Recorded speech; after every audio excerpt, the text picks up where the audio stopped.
بسم اللہ الرحمن الرحیم۔ السلام علیکم ورحمۃ اللہ وبرکاتہ۔ دوستو، میں ہوں آپ کا دوست نثار جاوید، حضرت خدمت ہوں این جے ڈریم ٹی وی کے پلیٹ فارم سے۔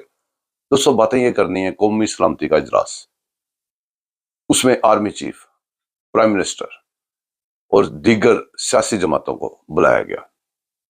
وہاں پہ ثابت ہوا کہ کون کون سیاسی جماعت ہے اور کون کون، آپ کو پتا، ملک دشمن جماعت ہے۔ اس ملک کے جوانوں نے قربانیاں دیں، اپنی جانیں دیں، اور ان لوگوں کو یہاں سے نکالا جو کہ ملک میں فساد برپا کرتے تھے، ملک میں فساد پیدا کرتے تھے۔ تب ایک شخص یہاں پہ پرائم منسٹر تھا جو انڈیا کے حملہ آور پائلٹس ہاتھ جوڑ کے واپس کر رہا تھا، انڈیا کے ساتھ آئے ہوئے اور ملک دشمنوں کے پائلٹس ہاتھ جوڑ کے واپس کر رہا تھا، ان کا نام بھی نہیں لے رہا تھا۔ دوستو، اس وقت بھی سلامتی کونسل کے لیے میٹنگز بلائی جاتی تھی، اور یہاں پہ سیاسی جماعتوں کو بلا کے وہ جو ملک پرائم منسٹر تھا، وہ اس کے اندر بیٹھنے کے بجائے، ملک جل رہا تھا، وہ ایک الگ کمرے میں بیٹھتا تھا اور کہتا تھا کہ میں ان چوروں کے ساتھ نہیں بیٹھوں گا۔ آپ کو یاد ہوگا، پھر وہاں پہ جیسے بھی وہ کہتے ہیں سیاسی پارٹیز کو گلے پہ ناخن رکھ کے، وہ اس کے باجوہ اور فیض امید ان لوگوں کو واپس لانے کے لیے تقدو کرتے ہیں اور لے کے بھی آتے ہیں، پھر جن لوگوں کی وجہ سے ہمارا وطن عزیز تباہیوں بربادیوں کا شکار ہوا۔ ہمارے جوانوں کے، ان کو نکالنے کے لیے جب ہمارے جوانوں نے اپنی جانیں دیں، شہادتیں دیں، ہمارے جوانوں کی کھوپڑیوں سے فٹ بال کھیلے گئے، انہوں نے سب کچھ نظر انداز کر کے ان لوگوں کو واپس لا کے بات کیا، اور رزلٹ کیا ملا؟ رزلٹ وہی ملا جو پہلے تھا۔ پاکستان میں نو گو ایریاز بن گئے، پاکستان میں دھماکے، پاکستان میں رشوت ستانی، پاکستان میں کیا کہتے ہیں سمگلنگ عروج پہ چلے گئی، اور آئے دن ایسی ایسی چیزیں ہم نے دیکھی جو کہ کوئی بھی مخلص پاکستانی نہیں دیکھنا چاہتا اپنے ملک کے اندر۔ پھر دوستو، وقت گزرا، حکومت ان کے ہاتھ سے نکلی، اللہ پاک نے پاکستان پہ کرم نوازی کی، ان کی سوچوں سے ہٹ کے حکومتیں بن گئیں، ان کی سوچوں سے ہٹ کے آرمی چیف آ گیا، ان کے فیلڈنگ سیٹ کی ہوئی جو ججز کی وہ ٹوٹنے لگ گئی۔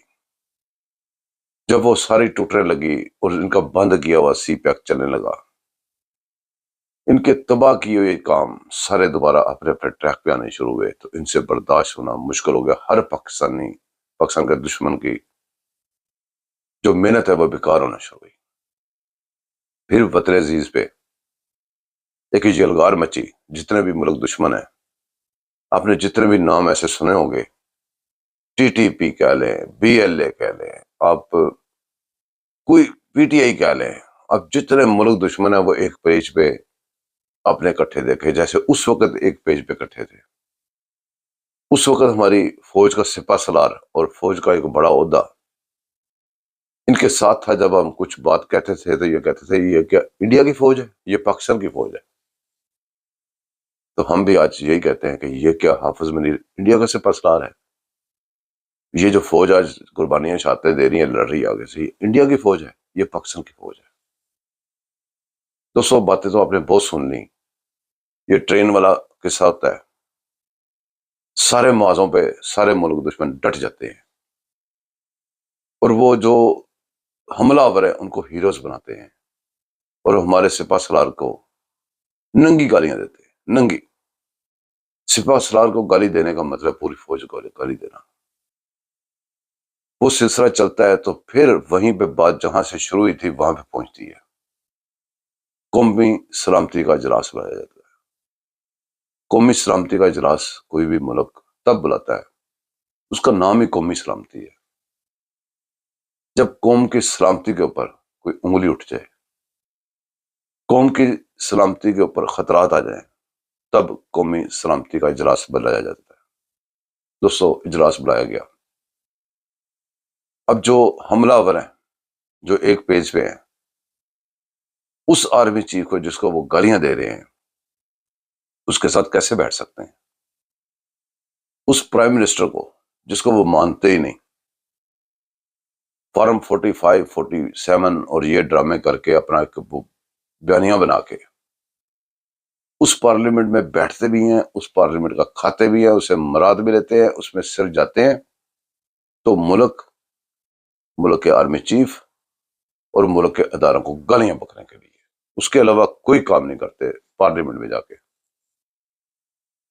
ان کو بھی کیونکہ یہ اپنے آپ کو سیاسی جماعت کہتے ہیں، آج تک ثابت نہیں کر سکے، پھر بھی ان کو دعوت دی جاتی ہے، آپ بھی آئیں، مسئلہ قومی سلامتی کا ہے، اس قومی سلامتی میں آپ بھی اپنے مشورے دیں، آپ بھی اپنی خیالات کا اظہار کریں، آپ بھی اس کا حصہ بنیں، کہ تاکہ کل کو اس قومی سلامتی کا جو بھی فیصلہ ہو اس میں آپ کی طاقت بھی شامل ہو۔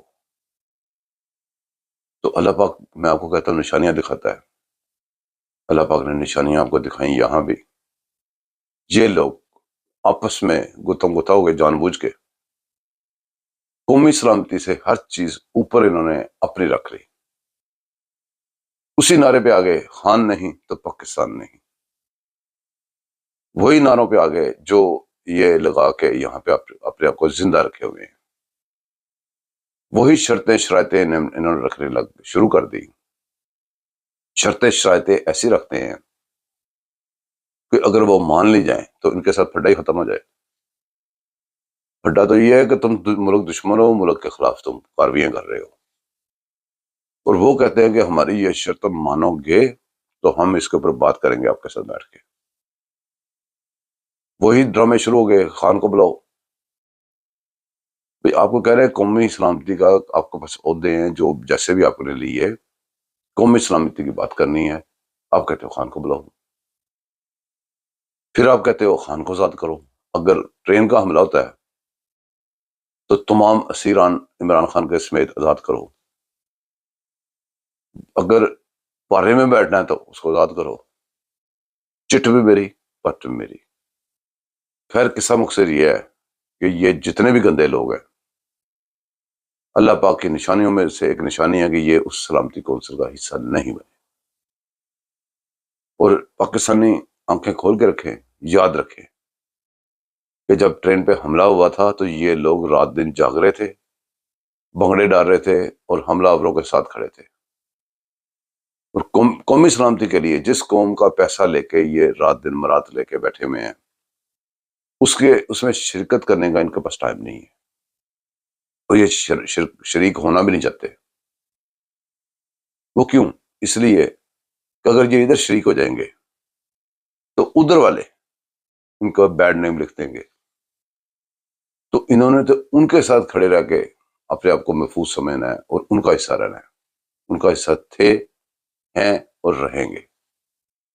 یہ پاکستانی نہ پہلے بن سکے تھے، نہ بن سکے اور نہ بن سکیں گے، کیونکہ پاکستان سے ان کو چڑ ہے، پاکستان کی ہر چیز کے ساتھ ان کو چڑ ہے۔ پاکستان کا جب بھی کوئی ذرا مسئلہ بنتا ہے، پاکستان سیدھی سائڈ پہ جاتا ہے، اس میں سے الٹی سائڈ نکالتے ہیں پاکستان کے لیے۔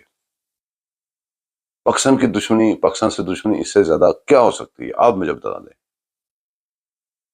اگر ابھی بھی آپ کو پاکستان کے دشمن نظر نہیں آتے، ابھی بھی آپ کو پاکستان کی دشمنی نظر نہیں آتی، ابھی بھی آپ کو پاکستان کے اوپر چڑھائی نظر نہیں آتی، ابھی بھی آپ کو اپنے اداروں پہ کچھ شک ہے، ابھی بھی آپ کو اگر اپنے سپہ سالاروں پہ کچھ شک ہے، جب آپ کو دشمن جدھر تیروں کی بارش کر رہا ہے، حضرت علی کا قول یاد کریں، آپ کو اچھے اور برے کی پہچان نہ رہے تو دشمنوں کے تیروں کا نشانہ دیکھیں، جو دشمنوں کے تیروں کا نشانہ ہوگا وہی حق ہوگا۔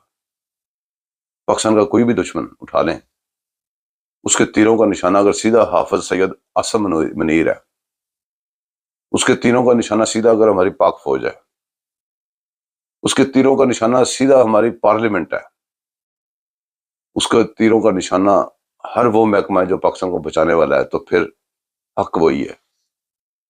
حق کا ساتھ دیں، باطل کا ساتھ چھوڑ دیں، فوری طور پہ، اگر ملک بچانا تو۔